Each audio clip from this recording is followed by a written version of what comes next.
রাত 10টার পরে আসেন, পাম্পে গেলে শুনি যে তেল দিচ্ছে, আবার যাই দেখি তেল দিচ্ছে না। কারা কাদের তেল দেয় আর কাদের দেয় না এই তো বুঝতেছি না। আমার গাড়ি বন্ধ থাকলে আমার কাজ অফ, অফিস থেকে বলছে যে আপনি ভ্যান ভাড়া দিয়ে কাজ করেন। প্রশাসনকে বলতে চাই যে আমাদের 200 টাকার দিক, কিন্তু গেলে যাতে পাই। আর তেল দিচ্ছিল 1 ঘন্টা সিরিয়ালে দাঁড়ায় আছি, এই 5 গাড়ির পিছনে ছিল। এই সময় প্রায় মেশিন নষ্ট হয়ে গেছে, আর দিচ্ছে না, তাও দাঁড়ায়। আর এই গাড়ির পরে আমাদের কাজ কাম করে খাতে হয়। এখন এই তেল না পাইলে তো কাজ কামও বন্ধ। 1500-1800 আমি নিজেই পাইনি আর কি। আমি মানে আমি তো বলতে পারবো না সেটা। আচ্ছা, কয়টা থেকে কয়টা দিয়েছিলেন এটা বললেন তো। কালকে কালকে 3টে থেকে 3টা থেকে 3:30। আচ্ছা, এখন পাওয়া যাচ্ছে না তো।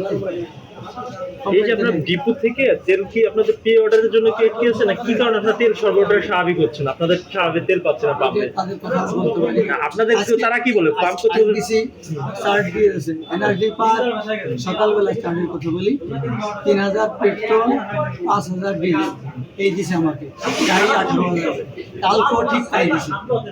আপনার দৈনিক চাহিদা আছে বলতে? চাহিদা প্রতিদিন ডিজেল 16,000 পেট্রোল 15,000 1500 2500 বেশি করতেছিল। এই জন্য তো স্যার সমস্যা পাবো কোথায়? মানে চাহিদা অনুযায়ী পাচ্ছি না। সারা আজকে সকাল থেকে এক পদে কয়েক হাজার গাড়ি বোঝাই গেছে পেট্রোল কম হয়ে গেছে।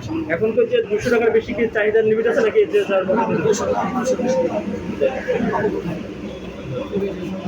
আমাদের limitation 220। Kashiani energy park limited পেট্রোলের ঘর, অক্টেনের।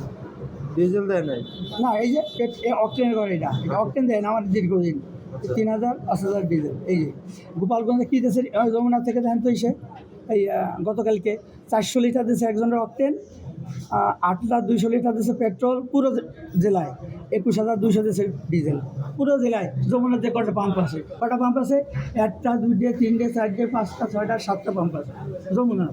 7টা পাম্পে তেল দিয়েছে 21200, 8200, 400 লিটার অক্টেন। ভাই